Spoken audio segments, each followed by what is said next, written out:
Hey guys, welcome back to another how-to or tutorial video, or basically just a get-to-know knowledge video, however you want to call it. Today I'm going to show you the importance of rotating your tires. So from right here, I've got 3 different pairs of tires. One of them did have a nail in it, so I had to take it off the car real quick, and these other ones are just out.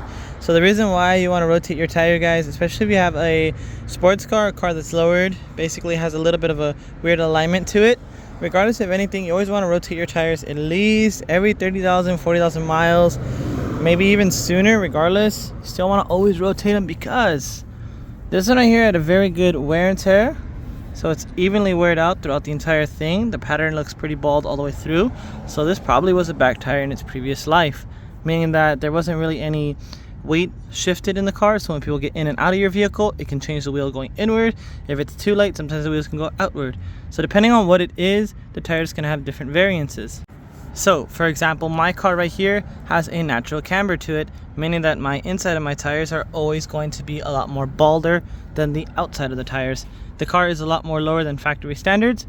It does come like that from factory, so it's always going to have this little thing. Now when it is like this, you can either put it in the rear of the car, or you can do like how I did over here and put it on the outside. Now this isn't exactly a very big safety thing.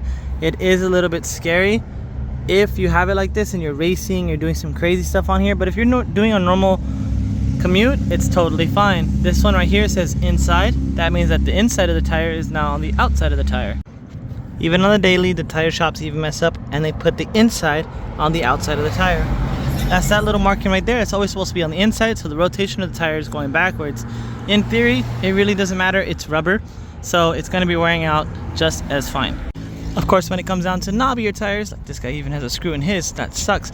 But it does matter to an extent to where obviously the patterns are going to be a little bit more different than a normal streetwear tire. Now, you might ask, tires rotate themselves. Why do I need to do it? Well, once again, your car, rather it be front wheel or rear wheel drive, if it is front wheel drive, the car is pulling itself all the time from the front wheels, meaning that the front wheels are continuously spinning, and it's always good to put them in the back because the back wheels are not doing any kind of pulling at all.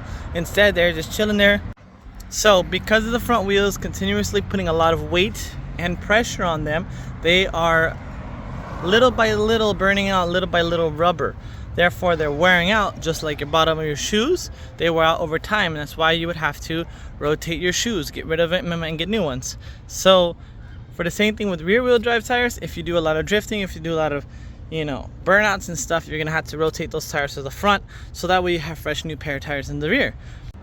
So it's as simple as just figuring out when you need to figure out your tires, like rotate them. And of course, when they start getting like this, to save your money, just flip them inside out, because you can see the grip here is pretty good. Obviously from fender roll, there's a little tiny fender rub right there, totally fine. This one still has its nipples on the outside. This is once on the inside, or let me see here, I think this is actually just an original. Well, there it is. So this one's on the outside, so the outside of the wheel is still relatively new, guys. Now I have gone through 4 pairs, or at least 8 pairs. I've gone through 8 pairs of tires within my time. 1 pair of Toyo 888s that was not meant for this daily driving commute, but I could have saved those tires by flipping them inside out.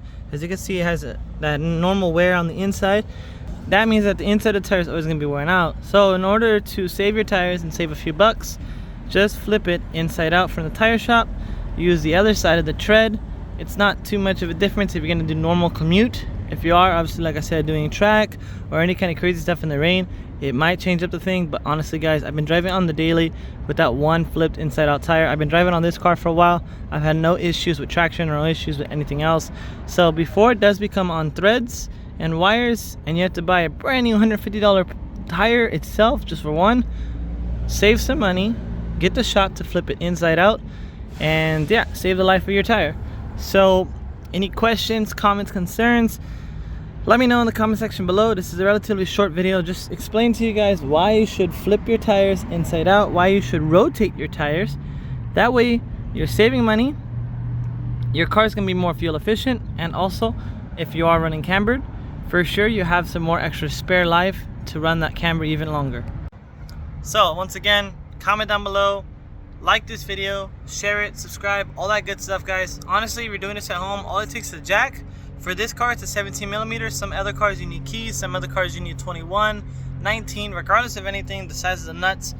Rotate your tires, save your money, figure out your car's directional drive, whether it be front wheel drive or rear wheel drive. Once you figure that out, you can put the rears in the front, the fronts in the rear, regardless of anything. You can do all four corners if you wanted to. Of course, if one tire is wearing out more than the other, get in alignment. It's also something that might help out. For these cambered cars, we can't really get in alignment because camber is our choice. Being low is our choice. So for normal daily cars like this one right behind, that has a really big gap. Really big gap. Rotate your tires. If you see some wear and tear, you're cleaning your car, it looks like this one does because there's a little bit of shine going on with the tires. You're doing a little bit of that, check them out. Every now and then, fill your tire. If it's less than a penny, rotate it to the rear, especially if you have a front wheel drive vehicle. So you always want to at least see the bottom of the penny indented into the wheel. That's this little crack right over here. So at least the bottom of the penny indented into the tire. If you don't see that, flip it around. Definitely if you get something like this where it looks completely bald, flip it around. So that's what I'm gonna do. Even though this tire right here is completely garbage, it has a nail in it, I'm gonna put the black one in the front for only the time being until I can get some money right here to flip this guy inside out. This one probably too, because if we look at the front of the wheel, that one in front is beyond destroyed as well. So yeah, you can see there's little to no wheel even left on this one. These black wheels, when I did get the two pair, they didn't have any kind of wheel tire left on it. You can see it's less than a penny. Right here is okay, but going more onto the other side, it's slowly starting to feel like a baby's butt. So we don't want it smooth. That means less traction. That means more car accidents. But as always, guys, stay safe, stay chill.